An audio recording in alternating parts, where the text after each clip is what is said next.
Astagfirullahaladzim, bang, kalau ini pinter jangan kebangetan apa bang ya. Pajak itu diusulkan oleh eksekutif ya, yang mensahkan legislatif. Nah, sementara legislatif yang berada di DPR itu adalah koalisi-koalisi dari Pak Jokowi Jokowi Ma'ruf Amin di 2019 ya kan. PKB, Nasdem yang ketok palunya, yang ngusulin Pak Jokowi, yang ngusulin eksekutif, yang sahin legislatif. Lantas sekarang dengan Pak Anies diusung oleh Nasdem dan PKB, lalu Anda menyalahkan Pak Anies gitu. Bahaya. Di mana cara berpikir Anda, Bung? Nah, terus Anda bilang semua negara ini berhutang. Coba kalau misalkan negara nggak berhutang, apakah memang rakyat ini tetap harus bayar pajak katanya? Kata siapa? Di Brunei Darussalam, rakyat Brunei Darussalam itu tidak mengenal yang namanya pajak, ya kan?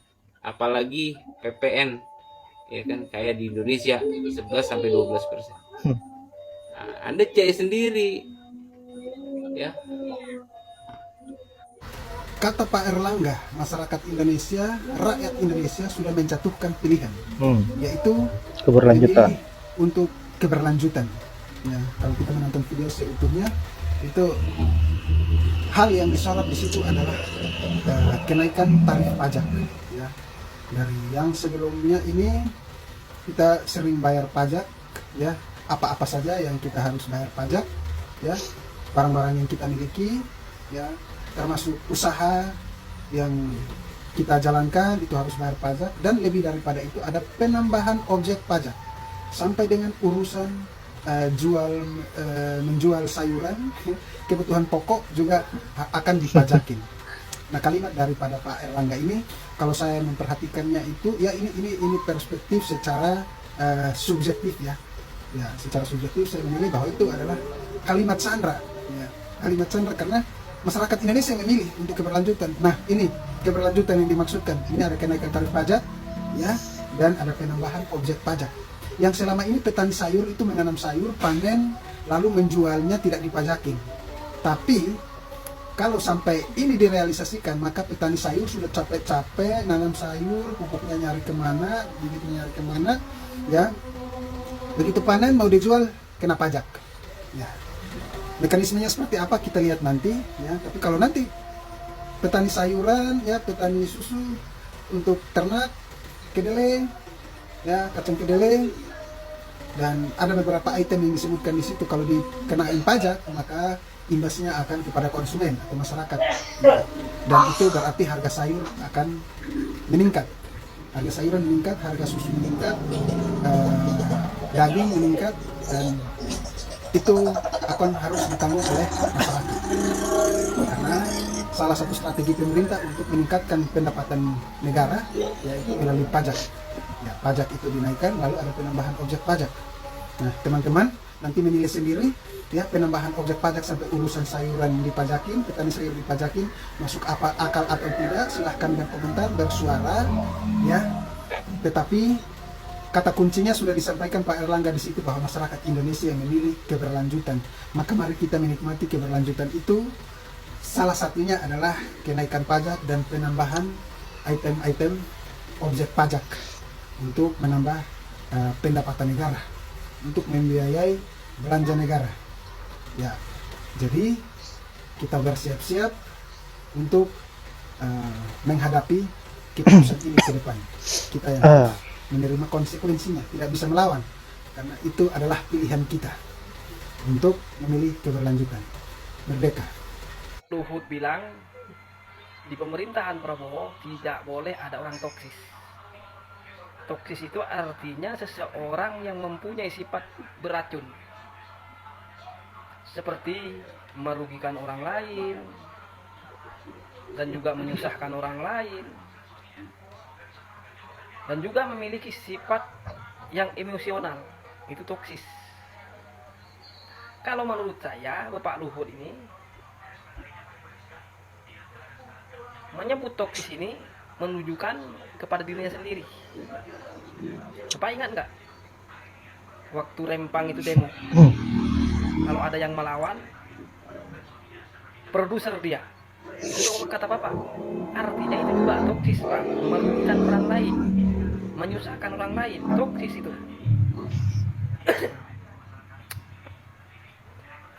Kedua, Bapak masih memiliki sifat arogan, merangkap-rangkap jabatan, sifat serakah, itu juga toksis Pak, ya. Dan juga Bapak pernah bilang IKN itu harus pekerjanya harus orang asing, karena kalau orang asli Indonesia nanti jadinya IKN itu seperti SDM Press. Secara tidak langsung Bapak sudah menghina warga negara Republik Indonesia. Itu juga toksis Pak, ya.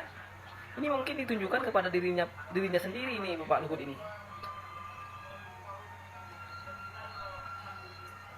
Toksis itu juga bersifat emosional. Nah, Bapak ini sifatnya selalu emosional, ya kan? Mengkritik KPK, gara-gara KPK OTT, kata Bapak gini, tidak usah selalu OTT, malu dong sama warga lain, malu dong sama warga asing. Itu kata Bapak. Itu kalau menurut saya juga toksis Pak. Itu korupsi itu kan merugikan orang lain, itu juga toksis, ya kan? Jadi kalau menurut saya Bapak ini menunjukkan toksis itu kepada dirinya sendiri, menyebut toksis itu kepada dirinya pribadi. Dan juga Bapak Luhut pernah mengkritik Bapak Anies selagi Bapak Anies menjabat jadi gubernur. Kata Bapak Luhut, dia siapa? Kata Bapak Luhut, itu juga toksis Pak. Meragukan kinerja orang lain itu juga toksis, ya. Jadi kepada siapa? Kepada Bapak sendiri yang menunjukkan toksis itu, atau kepada orang lain? Kalau orang lain nggak ada sepertinya toksis itu, karena toksis itu seorang yang bersifat beracun dan juga seseorang yang selalu menyusahkan orang lain, juga seseorang yang merugikan orang lain, dan seterusnya yang mempunyai sifat emosional, itu toksis namanya. Jadi kalau menurut saya Bapak menyebut seperti itu menunjukkan bahwa toksis itu ditunjukkan kepada dirinya sendiri, dirinya pribadi. Seperti Bapak mengkritik KPK, menyuruh produser masyarakat yang melawan di Rempang, dan juga pekerja IKN harus ke semuanya orang asing, karena kalau warga Indonesia asli yang mengerjakan nanti jadinya IKN itu seperti SDM Press. Itu kata Bapak. Masih ingat kan Pak? Itu toksis namanya Pak. Toksis itu namanya.